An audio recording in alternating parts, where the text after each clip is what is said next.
Oi, aqui é a Jéssica e hoje eu vou mostrar 6 livros da literatura latino-americana contemporânea para sair do óbvio. Tudo bem que nem sempre a literatura latino-americana, nem todas as bolhas, essa literatura é óbvia, né? Porque a gente sabe do fluxo que tem de literatura em línguas estrangeiras, como o inglês, por exemplo, que chegam muito no nosso mercado aqui. Mas, ainda assim, tem vários escritores e escritoras que têm chegado às nossas mãos, felizmente, por uma política mais aberta de publicações entre os países vizinhos, né? E a gente conhece vários nomes, várias figurinhas que têm aparecido de escritores que, inclusive, vêm para feiras literárias no Brasil, que participam dos nossos movimentos culturais também. E eu quero recomendar aqui 6 escritores que não são tão óbvios assim, que eu já li, já recomendei aqui no canal, mas que já tem algum tempo e que eu acho que merecem mais a nossa atenção. Por isso eu separei 6 livrinhos, mas para indicar os autores em geral e não só esses livros, né? E espero muito que vocês gostem dessa seleta. Vale dizer também que essa seleta aqui é de leituras que eu fiz no Clube Lê Latinos, que é o meu clube de leitura latino-americana, onde a gente lê todo mês e discute uma obra da América Latina, de todos os países da América Latina, não só países de fala hispana ou portuguesa, né? Então tem muita coisa boa no Clube Lê Latinos e na curadoria que eu faço, onde eu coloco os livros para votação, eu sempre tento variar os países de origem e sempre considero isso, escritores que não têm tanta notoriedade ainda no Brasil, para justamente fazer esse movimento de resgate, né, dessas obras. Então eu fico muito feliz de indicar aqui para vocês e também porque para todos eles tem resenha no canal.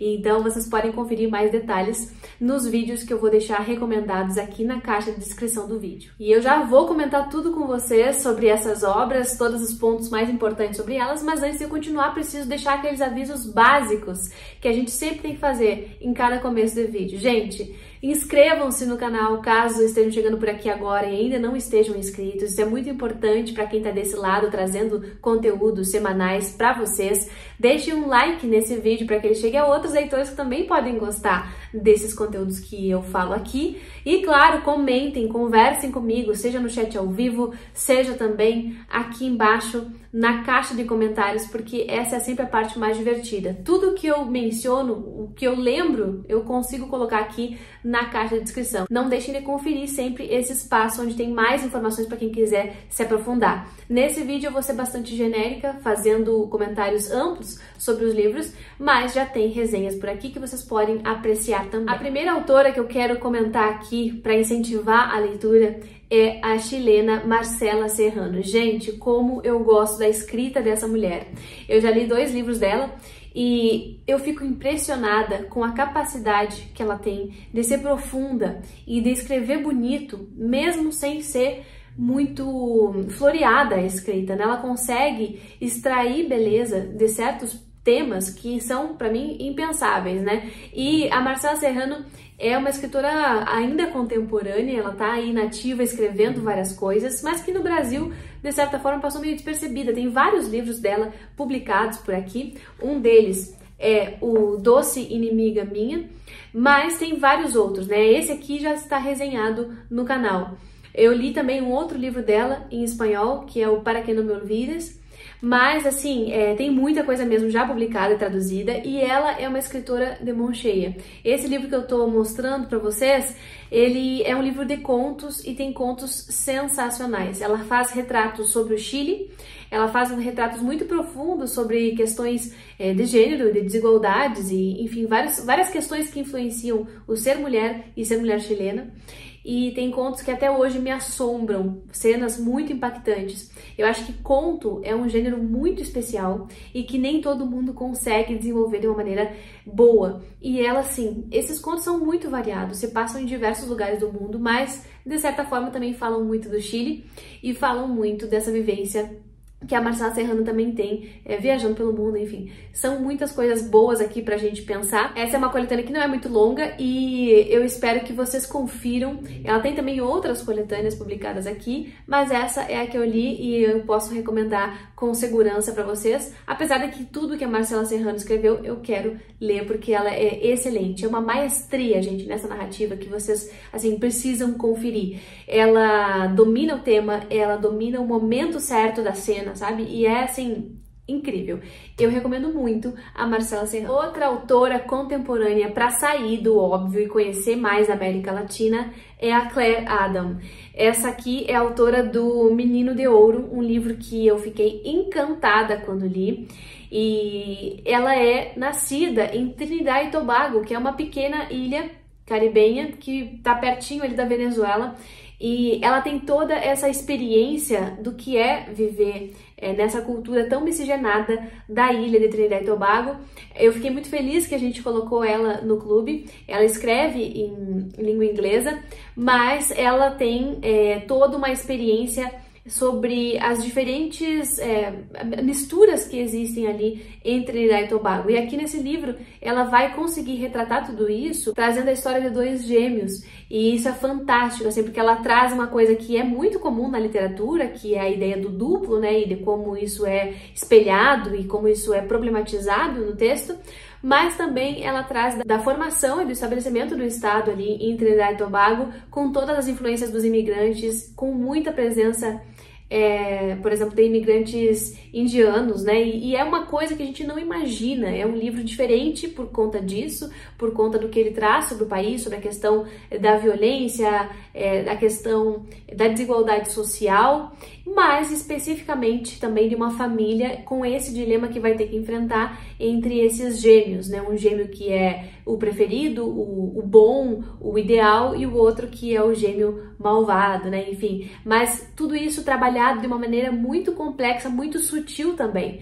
Então acho que ela consegue aqui entregar uma história que poderia ser muito clichê, mas que do jeito que ela faz, não é. É muito bem escrito, tem muito drama, tem muita força, muito peso na história em si, e a escrita é uma delícia. Então, fica a minha recomendação mais uma vez desse livro, que eu adorei ler e espero que mais gente leia também. Agora, esse autor que eu vou mostrar pra você, gente, é um dos meus favoritos da vida. Eu li um livro só, inclusive tem outro livro dele aqui pra conferir, mas até o momento eu só li esse. Eu tô falando do Dany Laferrière, que é um escritor haitiano, e eu tenho gostado muito das poucas coisas que eu li do Haiti. Eu tenho gostado muito de ler, na ficção especialmente.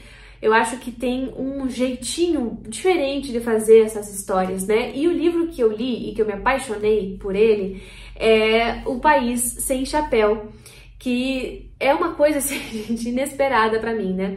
É uma história autoficcional em que ele vai aproveitar a experiência dele mesmo como escritor que foi exilado. Ele se exilou no Canadá na época da ditadura que aconteceu no Haiti, né? A gente tem o Papadoc lá por muito tempo no poder, depois o filho dele que passou por isso também, que ficou um tempão governando, digamos assim. E o Dany Laferrière teve que se exilar como figura pública, como escritor que denunciava certas coisas, e foi pro Canadá. E ele volta. Então depois ele escreve sobre isso, né? E ele escreve ficcionalmente, mas tem muita base na realidade.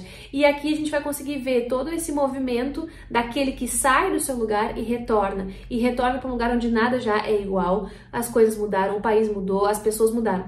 Mas também com esse contraste cultural que ele vai mostrando, a gente vai conhecendo muito, muito mesmo das mentalidades, da cultura haitiana. Então é um livro que me surpreendeu muito pela escrita, pela forma como ele faz um livro todo recortado, um livro muito permeado pela memória e muito simbólico também. Tem muitas imagens aqui nesse livro, muitas construções oníricas também, que tem a ver com o sonho, né? E eu acho isso sensacional. É um livraço, um livraço. Eu fiquei alucinada quando eu li e eu quero muito que outras pessoas leiam, por isso ele tá aqui também nessa outra recomendação, além da resenha que eu já fiz super acalorada sobre ele. Leiam País Sem Chapéu, eu tenho certeza que vai ser um livro muito diferente e que vai chamar a atenção de vocês. Nessa leva de escritores diferentões, a gente tem várias escritoras contemporâneas que vêm aí do Equador, da Bolívia, né? E que são muito importantes, têm vozes maravilhosas pra gente conhecer histórias diferentes.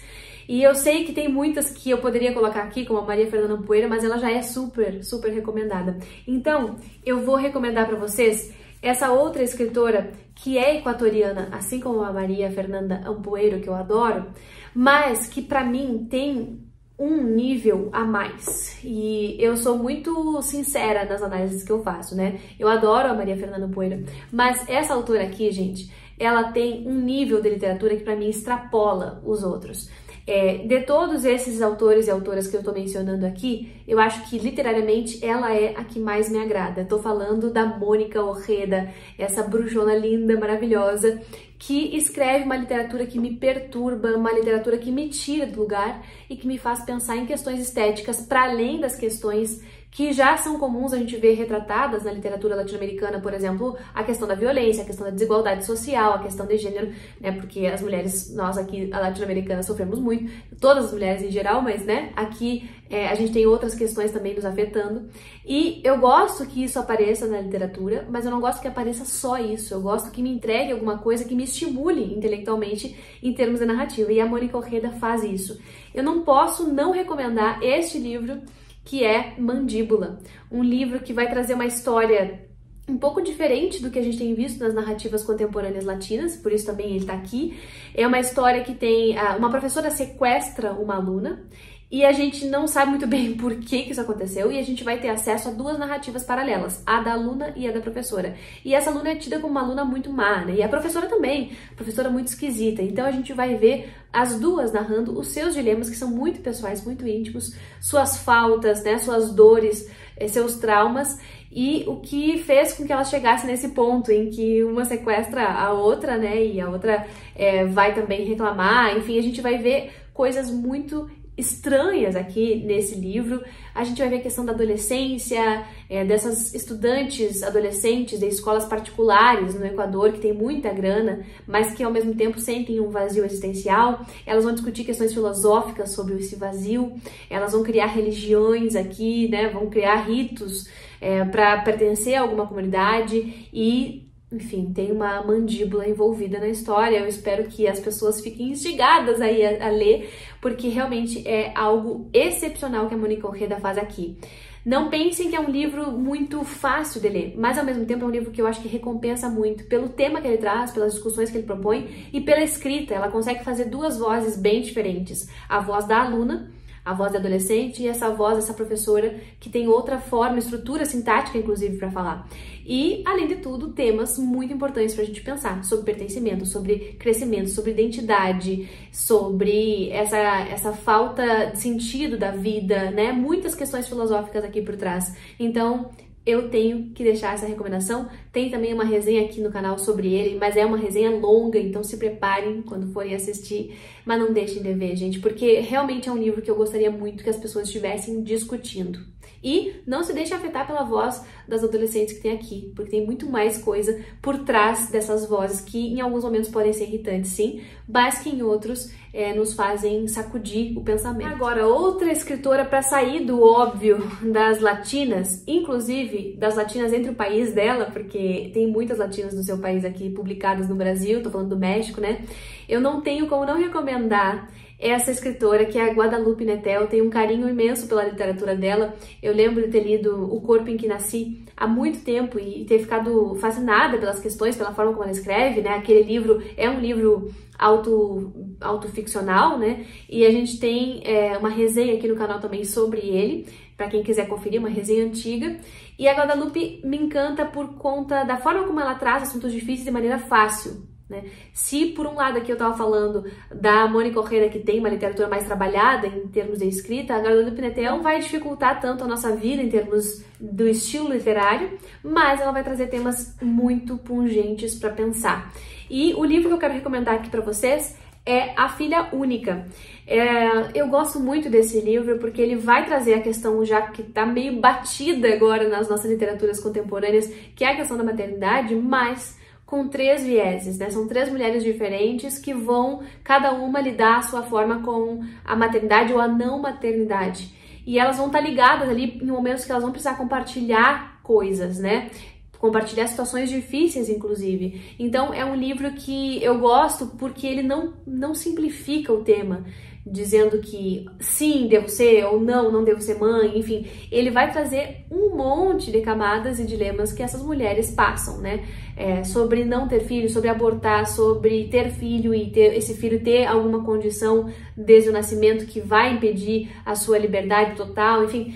São muitas questões aqui envolvidas e tudo isso feito de uma maneira muito singela, a escrita dela flui muito bem, ela não pesa a mão, sabe? Ela não vai exagerar nas cenas. Eu acho a Guadalupe Pimentel uma das melhores também, das contemporâneas mexicanas, inclusive, que tem muita coisa boa no México, né?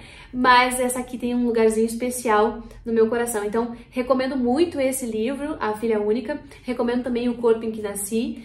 E depois eu quero muito ver o que vocês vão achar, né? Me digam, voltem aqui no canal pra me dizer o que vocês acham dessa escritora também. Pra finalizar, um livro curtinho, que também vale muito a pena ser conhecido. Essa é uma escritora que é pouco comentada no Brasil, mas que já temos livros aqui traduzidos, né? Então vale muito a pena conhecer. Estou falando da Teresa de la Parra, que é uma escritora venezuelana do início do século XX. Então já temos uma distância grande aí entre a sua produção e o que a gente tem lido hoje, mas é uma escritora que retratou o seu país de diversas formas, né? Eu já li dela o Ifigênia, tem resenha também aqui no canal, uma resenha mais antiga, e eu li depois este livrinho aqui, que é Memórias de Mamá Blanca, que é basicamente um alter ego da autora, em que vai relembrar momentos da sua infância. Ela vai fazer um jogo narrativo que eu gosto muito, vai inventar uma personagem que acessa os diários dessa mulher que se chama Mamá Blanca, né? Mas as memórias da Mamá Blanca têm a ver com a própria vida da autora. E é muito interessante, é um livro muito gostoso de ler. A gente vai ver aqui essa personagem que vivia no campo e que pegou toda a modernização da Venezuela, da vida rural deixando de existir e todo mundo indo para a cidade e todas as implicações que existem nisso, né? Uma vida mais idílica, uma vida mais calma, mais tranquila, mais saudável, para uma vida mais insalubre na cidade, onde tem doença, onde tem perigo, onde elas não sabem se portar porque nunca conviveram com outras crianças, né? Ela e as suas irmãs. Então, é uma história que tem muitas meninas, né? Que tem essa escadinha de irmãs que viviam nesse campo e que tiveram que sair em algum momento, onde acaba a infância delas, né? E toda essa narrativa se dá na infância ali. Então, é um livro muito gostoso, é um livro curtinho, é um livro que não vai dar soco no estômago de ninguém e que, pelo contrário, talvez ajude ainda a confortar, porque a gente vai lembrar de coisas que são bastante infantis e, como se fosse pouco, ainda vai apresentar muito da história da Venezuela indiretamente. Então eu recomendo demais, é um livro que dá para ler rapidinho e que pode ser inserido aí em qualquer momento do dia de vocês, que não vai dar ruim, tenho certeza. E aí, gostaram dessas dicas para sair do óbvio? Ó, são 6 escritores que eu acho que são excepcionais, né? A gente tem aqui a Marcela Serrano, a Claire Adam, o Daniela Ferrier, a Mônica Ojeda, a Guadalupe Pimentel e a Teresa de la Parra. Vários países envolvidos aqui, né? O Chile, Trinidad e Tobago, Haiti, Equador, México e Venezuela. É uma seleta e tanto, gente. Sério, leiam os que vocês ainda não leram e depois voltem aqui para me contar, porque a gente precisa conversar sobre esses babados todos, tá bom? Muito obrigada pela companhia nesse vídeo, muito obrigada apoiadores e apoiadoras do canal por manterem o meu trabalho por aqui e a gente se vê no próximo.